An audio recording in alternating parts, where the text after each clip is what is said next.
Husi Fulan Jun to Setembru tinan Ospital Nasional rejista pasiente nebe mate tanba kazu Raiva hamutuk nain sanulu resin hat.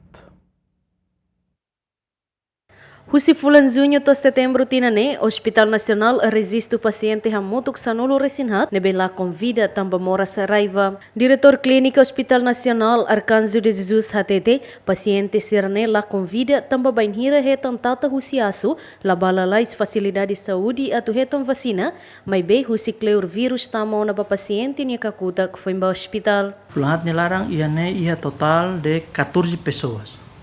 Nempe la convida tambah rabies, baseava resultado do meu maine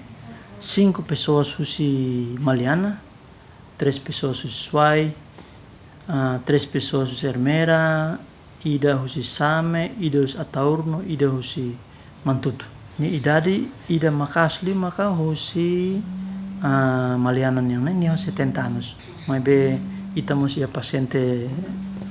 Husi Maliana yang idamos, nebenya tinan tolu feto ida. Res ni idade ni range husi tinan tolu mak menos liu, no maior liu ni maka ia ida tang 9 meses de 9 meses husi Maliana mos. Ia 9 meses ida husi Maliana e paling makas lima kida ida mos husi Maliana ho 70 anos. 70 anos município ni be maka basically fronteira ne maka predomínio ho moras rabis makasli ya ne thare Maliana ho suai Maliana ia relatornya 5 pessoas no ia suai 3 pessoas e basic eran turma mak ermera keran na pati 3 pessoas agora ataurmos ide caso ida ataurnya ne ia ne o masculino masculino 28 anos mane ite período de incubação significa nia ite terinfecciona mas bet sidak sintomas balu beleto meses e balu semakin netata dokli por exemplo netata aing antam virus ni rasik laus aing molak mai to kakutak ne bele bahan to fulang e balu bele to tinan balu ne mak tata oinde